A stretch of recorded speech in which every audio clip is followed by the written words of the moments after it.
Hi అండి. నేను ఇంట్లో హెయిర్ ఆయిల్ అనేది ఎలా తయారు చేసుకుంటానో చూద్దాం. ముందుగా హాఫ్ లీటర్ కోకోనట్ ఆయిల్‌ని అయితే కొబ్బరి నూనెనైతే తీసుకోవాలండి.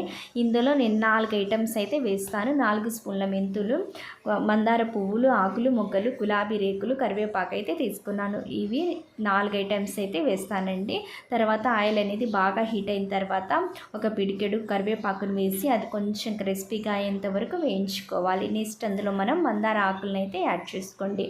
మందార ఆకులు వేయడం ద్వారా హెయిర్ అనేది బ్లాక్ అవుతుందండి. తర్వాత మొగ్గలు, పువ్వులైతే వేసుకోండి. నేను పువ్వుల్ని కొంచెం డ్రై చేసి వేసుకున్నానండి. నేను చిన్న చిన్నవి 3 గులాబీ పువ్వుల్ని తీసుకొని డ్రై చేసుకొని ఉంచుకున్నాను. మీరు అట్లా అయినా వేసుకోవచ్చు. ఇవి వేసి బాగా మరిగించుకోవాలి. తర్వాత లాస్ట్లో మెంతులు అనేది యాడ్ చేయండి. మెంతులు ముందే వేస్తే అది బ్లాక్ అయిపోతుందండి. స్టవ్ ఆఫ్ చేస్తే ఆ వేడికి మెంతులు వేగిపోతుంది. వైట్గా ఉన్న ఆయిల్ అనేది గోల్డెన్ కలర్లో వచ్చేంత వరకు ఇట్లా మరిగించుకోవాలి.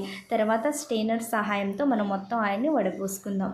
చల్లారిన తర్వాత ఒక డబ్బాలో స్టోర్ చేసుకుంటే 1 మంత్ దాకా ఫ్రెష్గా ఉంటుందండి.